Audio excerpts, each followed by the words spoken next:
In this part of the rearing series, I'm going to teach you how to get them to rear while you are on the ground with a halter and lead rope on them. This is the step before teaching them to rear with nothing on their head at all. So I hope you enjoy the video.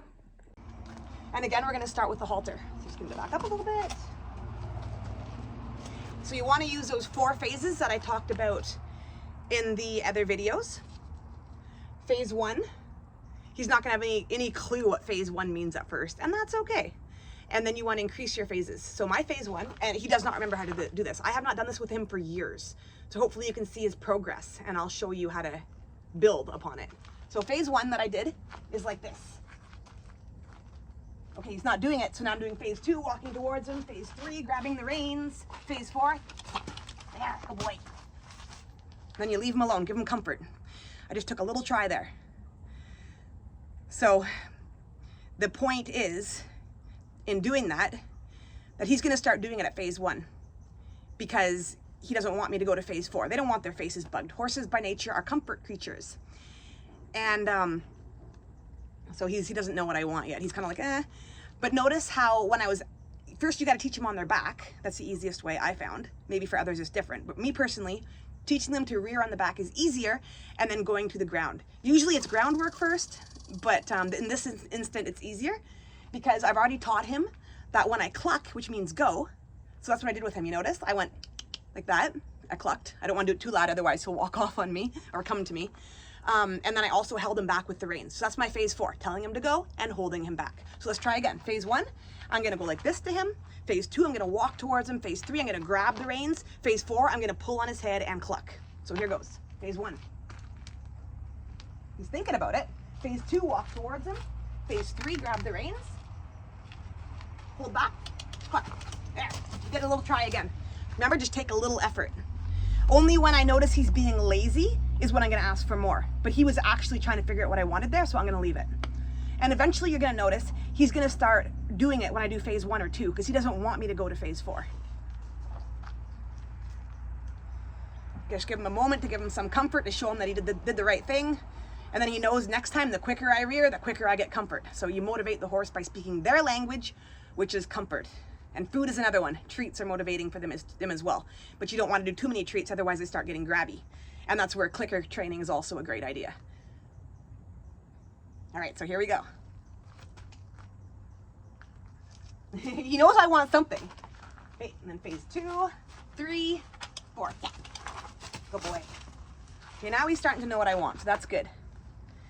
And if you're noticing that there's not any progress in regards to them responding at a lighter phase, it's because phase 4 isn't uncomfortable enough for them.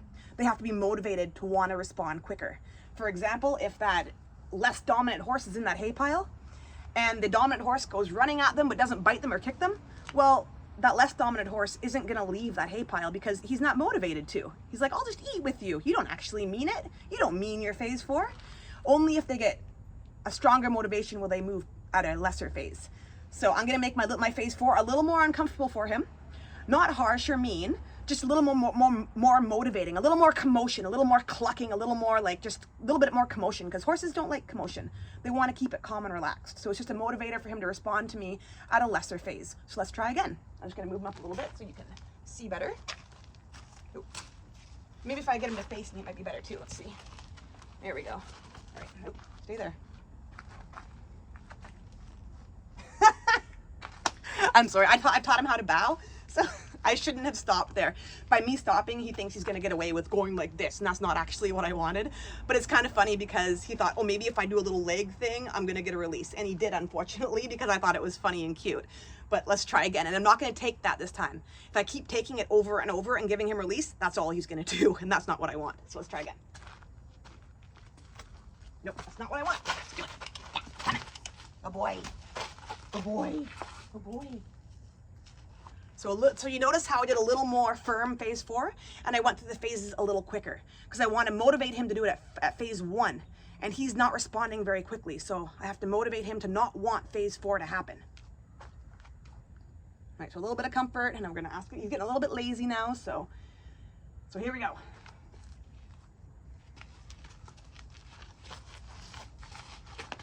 Oh, now you notice that?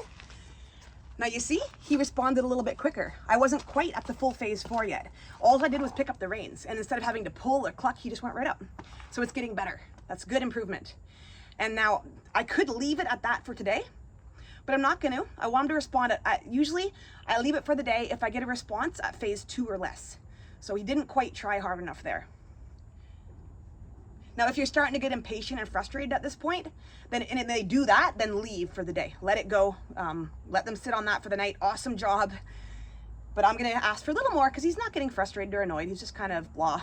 So, and also, I'm gonna incorporate clucking at phase 1 because he's associated clucking with phase 4. I cluck for him to go and hold for him to go back. So I think clucking might actually help him figure out that he's supposed to rear at phase 1. So let's try that. I'm gonna back him up a little bit. There you go. Ah, see? There we go. That was good. I'll take it.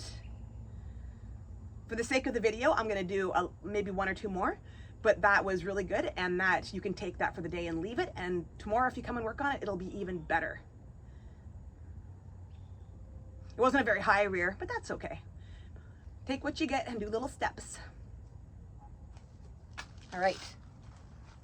Move them over a little bit so you can see a bit better. Good boy. There. All right.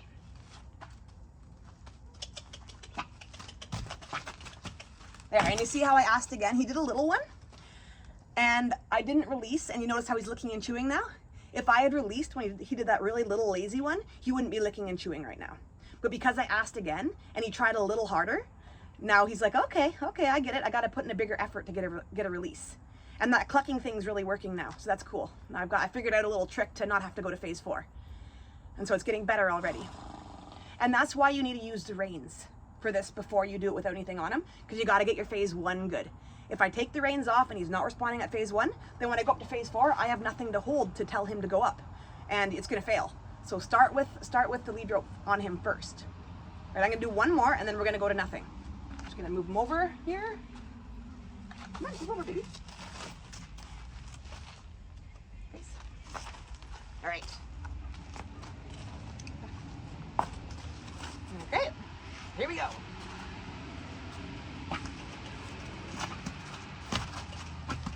Good boy. I'll take that. I'll take it. That was okay.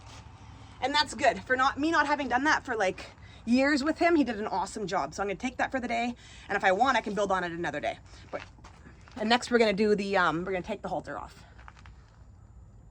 In the last 3 video series that I've done, you've learned how to get your horse to rear with the halter and lead rope on, or a bridle if you use a bridle. And you've also learned how to do it with nothing on their head, being on their back. And in this video, you learned how to do it just on the ground with the halter and lead rope on. The next video in this series will be how to get them to rear with nothing on them at all. And it's pretty easy once you learn and you put into practice. It's not so bad. If you want to give the video a like or a subscribe, go for it. And if you have anything you want to learn, please put it in the comments, and I will do the best that I can to help you learn anything in regards to bareback, bridleless, training your horse. Just let me know.